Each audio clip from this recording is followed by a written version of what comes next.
भोपाल में कानून व्यवस्था और चुनावी प्रक्रिया को लेकर मंत्री विश्वास सारंग का बयान सामने आया। उन्होंने कहा कि प्रदेश में कानून व्यवस्था पूरी तरह चुस्त दुरुस्त है और मुख्यमंत्री मोहन यादव ने स्पष्ट निर्देश दिए हैं कि कोई भी व्यक्ति कानून अपने हाथ में लेता है तो उसे किसी भी हाल में छोड़ा नहीं जाएगा।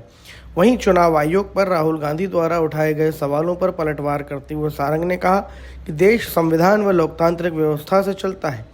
ऐसे में चुनाव, मतदाता सूची और एसआईआर जैसी प्रक्रियाएं रूटीन का हिस्सा हैं, जिन्हें लेकर यदि किसी को आपत्ति है तो चुनाव आयोग में जाकर शिकायत करना चाहिए, न कि ट्वीट कर संवैधानिक संस्थाओं को बदनाम करना।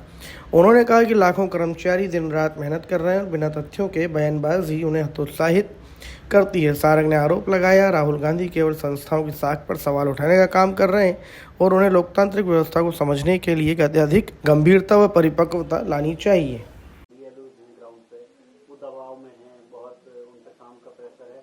वहीं दूसरी तरफ कांग्रेस ये आरोप लगा रही है कि देखिए, राहुल गांधी जी ने एक्स पर लिखकर अपनी जिम्मेदारी से इतिश्री करना चाहते हैं। चुनाव की प्रक्रिया चुनाव के पहले करनी ही पड़ेगी और इस प्रक्रिया को लेकर यदि आपत्ति है तो उस आपत्ति को कैसे दर्ज किया जाए ये भी संविधान में लिखा है। यदि मतदाता सूची, उसका पुनरीक्षण, एसआईआर को लेकर दिक्कत है तो आप चुनाव आयोग में जाइए, लिखित में कंप्लेंट कीजिए। चुनाव के बाद दिक्कत है तो कोर्ट में जाइए, पर ये सब तो कांग्रेस करती नहीं है। अब मुद्दा यह है कि कांग्रेस के पेट में या विपक्ष के पेट में दर्द क्यों हो रहा है एसआईआर से?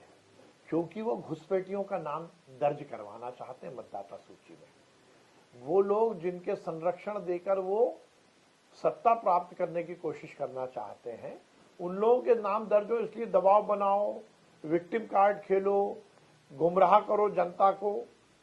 मुझे आश्चर्य होता है यदि एसआईआर हो रहा, जो सही व्यक्ति उसका नाम दर्ज होगा, जो घुसपैठी उसका तो दर्ज नहीं होना चाहिए। मुझे और आपको ही तो वोट देने का अधिकार होना चाहिए।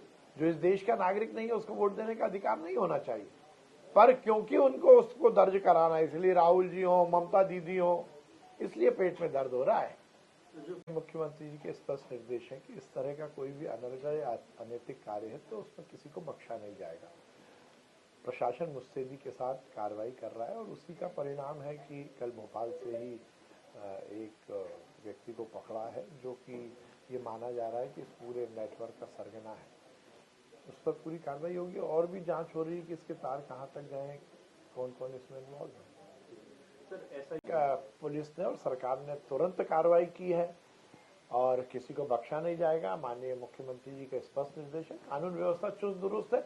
यदि कहीं कोई गड़बड़ हुई है तो सख्त कार्रवाई की गई है, किसी को बख्शा नहीं गया। कांग्रेस इस पे बार-बार आरोप लगा रही है। देखिए, अब कांग्रेस किस मुंह से बातें कर रही है, मुझे लगता है बात निकलेगी तो दूर तक जाएगी। यहाँ पर कमलनाथ जी थे तो उनके 1.5 किलोमीटर दूर उनके बंगले के बेटी का 7 दिन तक शव पड़ा रहा था, उसको किसी ने देखा था। मुझे लगता है कि हर मुद्दे पर राजनीतिक रंग नहीं देना चाहिए। यदि कोई घटना हुई है, मुख्य मुद्दा यह है कि पुलिस ने कार्रवाई की या नहीं की, तुरंत कार्रवाई। देखिए, मुझे लगता है कांग्रेस को थोड़ी जिम्मेदारी का निर्वहन करना चाहिए। हजारों लाखों हमारे बीएलओ भाई और बहनें पूरी मेहनत के साथ काम कर रहे हैं, दिन और रात लगे हैं।